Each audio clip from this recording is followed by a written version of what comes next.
probability that Donald Trump returns to power and that Donald Trump puts on a very exciting display when he returns to power, appointing a man, our ginger lawyer, whose name is Mike Davis, to be in charge of the DOJ as the acting Attorney General in the transition, and that the reign of terror shall happen.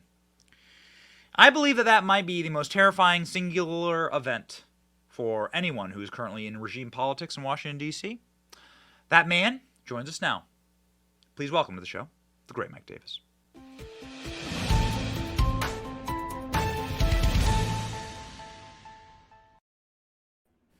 Mike, so we have laid before us a number of major ongoing scandals for Joe Biden. If you were in charge of the impeachment inquiry, and you don't have to tell us, but I know that you are an advisor to quite a number of high-profile people in Washington, D.C., who have the power to impeach Joe Biden, where would you begin?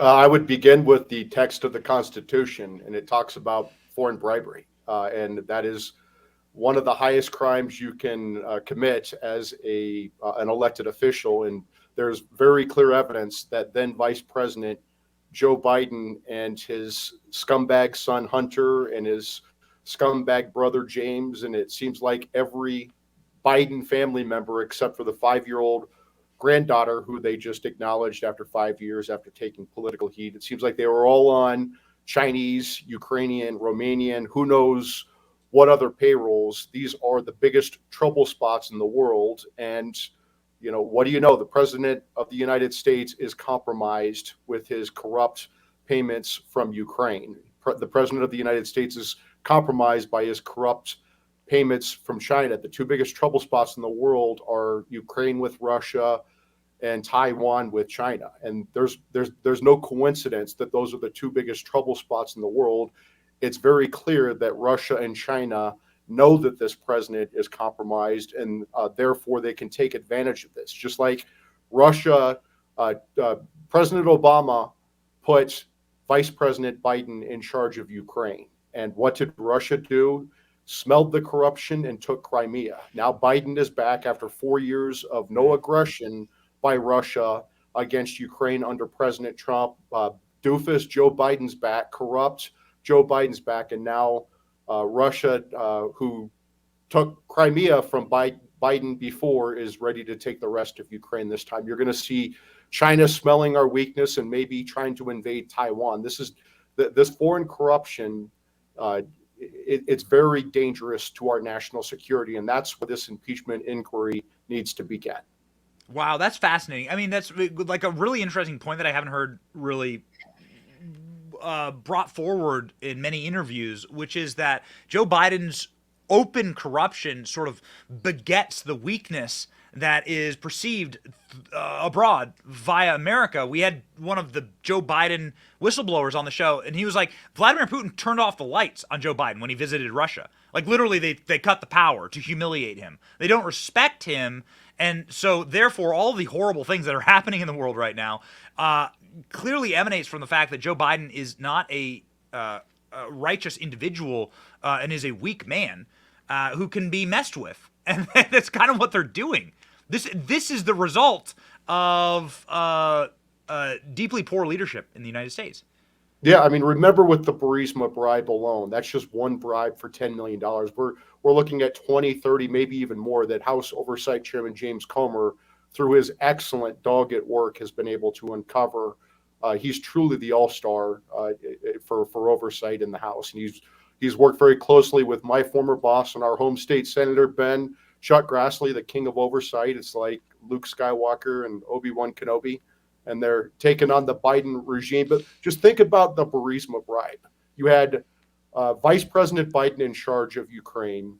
He goes over to Ukraine. We have Burisma, this energy oligarch over there, paying $5 million to Hunter and $5 million to Joe, foreign bribes, right, to get this prosecutor off of Burisma's back. And so Joe Biden goes over there and threatens to cut off $1 billion in U.S. aid, loan assistance from the United States to Ukraine unless the Ukrainian president fires the Ukrainian prosecutor investigating Burisma and the Bidens. That is a change in U.S. policy. They have 17 audio recordings, 15 with Hunter and 2 with then Vice President Joe Biden, where they are shaking down this Burisma executive for this $10 million foreign bribe to the Bidens. And oh, by the way, this Burisma executive almost certainly is a Russian asset. So that means Vladimir Putin may have these 17 audio recordings, this blackmail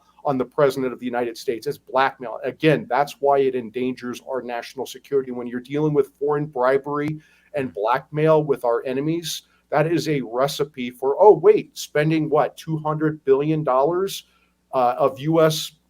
Taxpayer money to send it to Ukraine to fight a war that we never should have been in the first place.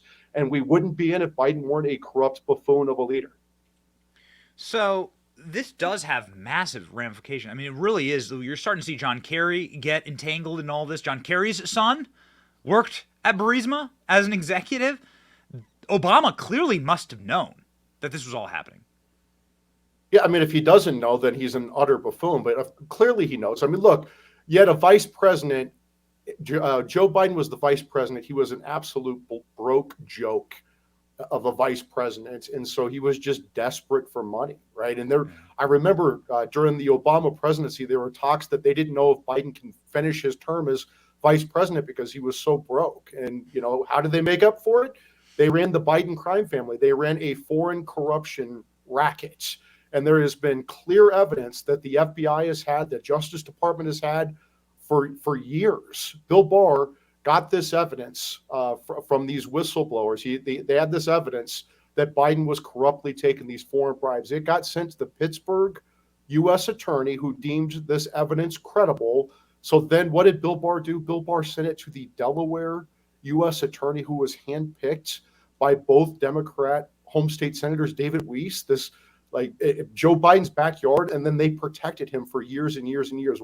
Why didn't Bill Barr appoint a special counsel? Why did he give it to a Democrat-picked U.S. attorney? What the hell is going on here? I mean, this seems like, the hatred that people were willing to turn a blind eye to very dangerous foreign corruption of a leading presidential candidate in Joe Biden because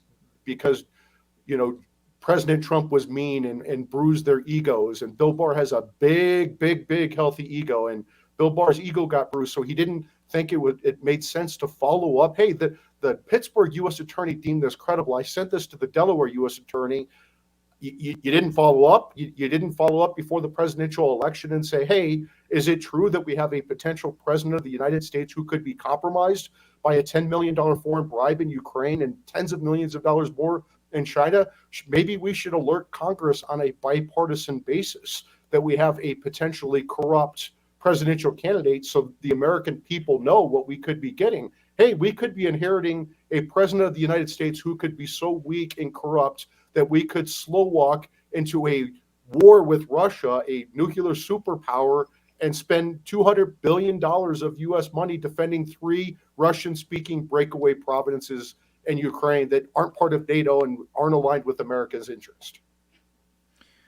Yeah, it really does seem like precisely what they accused Donald Trump of. It truly does. Do you believe that now with Victor Shokin straight up saying, hey, this all happened, Joe Biden took the bribes? Again, it really is incredible, like the black hole that exists inside of DC media. But Victor Shokin straight up being like, yeah, Biden took the bribes. Of course he took the bribes. Biden took the bribes and they got me fired. So did John Kerry. I mean, that seems like the hard evidence that is necessary to not just impeach Joe Biden, but to put him in prison. Yeah, and remember, with President Trump, the sitting president of the United States, it's his job to run foreign policy. It's his job to make sure our foreign policy isn't compromised by this. And the President Trump merely suggested that they look into this corruption, and Democrats, along with that subversive, fat, Ukrainian military guy on the national security staff, the career guy, I'm blanking on his name, him and his big fat wife, and the impeachment charade. They impeached President Trump because he suggested that Ukraine look into this corruption. That's how corrupt the deep state is in the United States, that they're going to take out a president of the United States for looking at foreign corruption. So I have a photo for you, and I want to ask if you yourself advised, I know you're very close with Team Trump, if you advised Donald Trump before this mugshot. Here we go, ladies and gentlemen. Mike, what did you think when you first saw Donald Trump's mugshot? I thought, man, that is the most handsome president of the United States we've had in American history. John Kennedy has nothing on Donald Trump. Is this backfired? Yeah, I mean, when you have, look, Black Americans make up 13% of the population. They vote 95% Democrat, right? And people are like, Republicans are never going to win the black vote. Republicans don't need to win the black vote. They need to win like 15% of the black vote instead of 5% of the black vote. If Donald Trump wins 15% of the black vote in 2024, it is game over Democrats. There is a reason that Donald Trump won Michigan in 2016. It's because he won a sizable chunk of the black vote. Maybe they didn't come out and tell the exit pollsters that they voted for Donald Trump, but they certainly voted for Donald Trump. And guess what, Democrats? They're going to vote for Donald Trump again. And maybe the reason that we had BLM race riots before 2020 is because Democrats were terrified that Trump was going to win a sizable chunk of the black vote again. Kind of makes you terrified about what they have. Yeah, what could be coming next? Who knows? Exactly, well, I mean, right. After the summer of love with BLM, who knows what the Democrats could do this time to stir up the black vote against President Trump. Yeah. So we have a final question for you, Mike, and it has to do with news breaking yesterday after the show. Judge Chutkan saying, "Oh yeah, okay, got it. Let's see. When is Super Tuesday? We'll do the trial the day before in Washington D.C. How about that?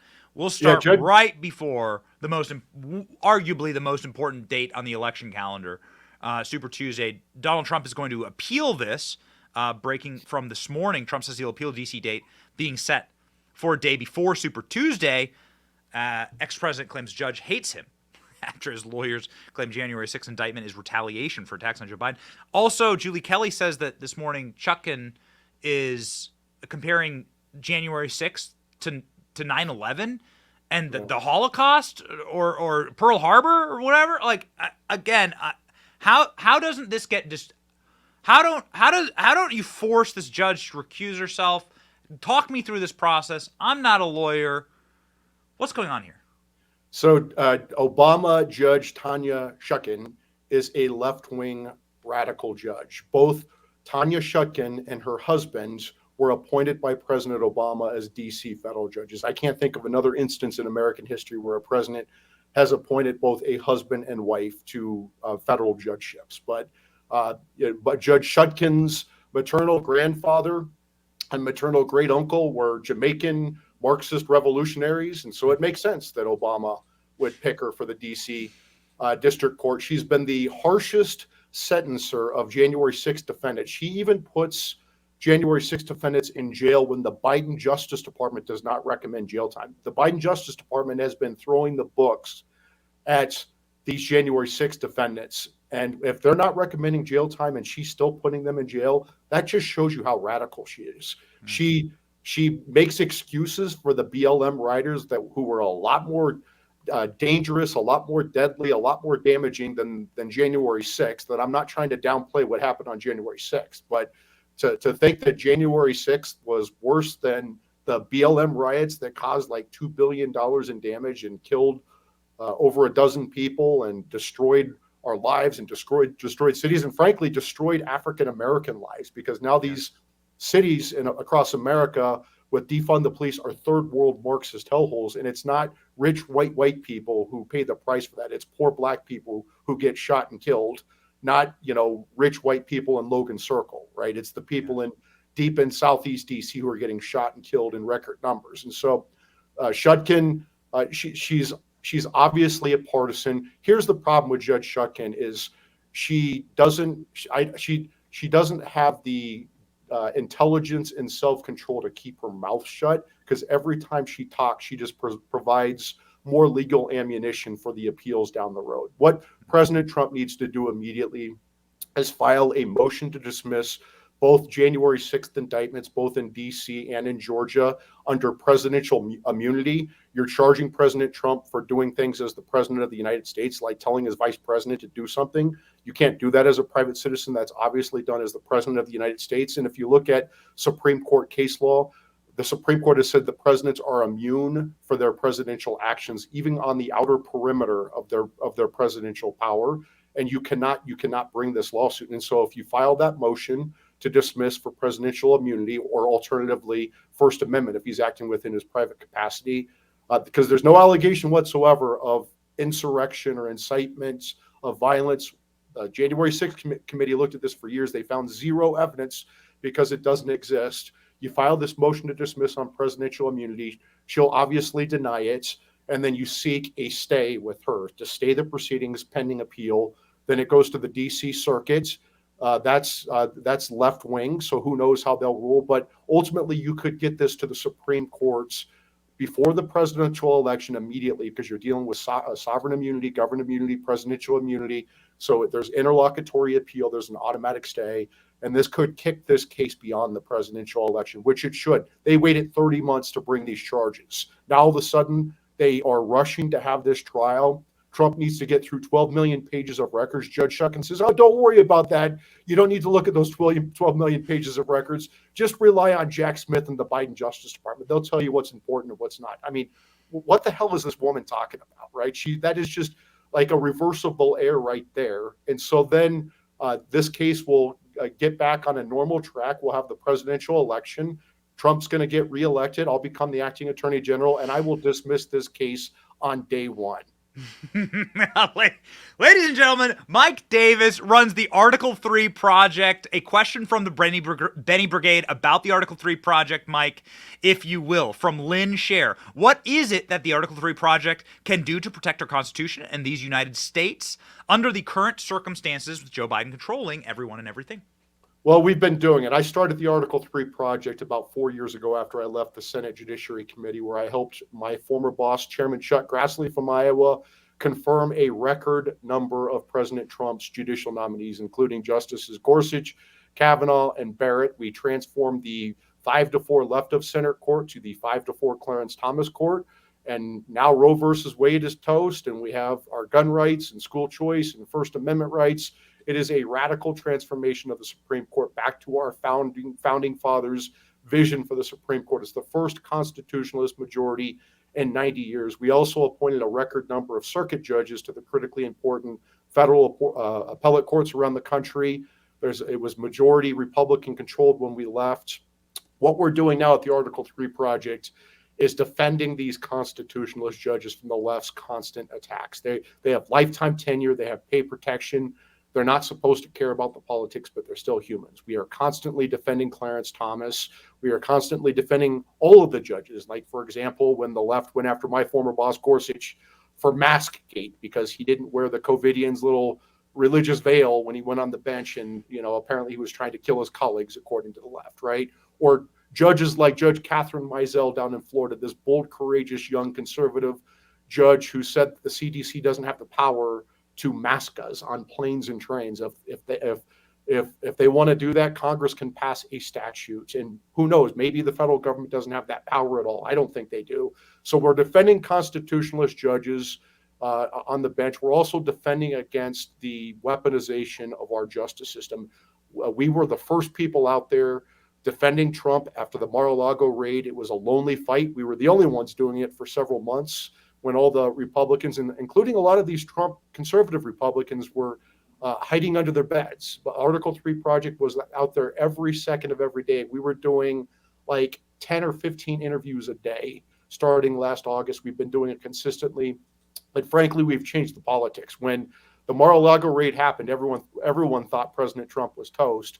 Now more than 60% of Americans see the Mar-a-Lago case, which is the strongest case that Biden has, but it's still a bogus case, but it's the strongest one they have. 60% of Americans see that as political. So mission accomplished. Mission accomplished. That's the bumper sticker for Mike Davis. Mission accomplished. There is no more accomplished single individual in Washington, D.C., a city that gets nothing done, and a city full of Republicans that will stab you directly in the back. Mike Davis is one of the good ones. Go and support him. Follow him on X and support the Article 3 project. Godspeed, Mike. Thank you. Thank you, Ben.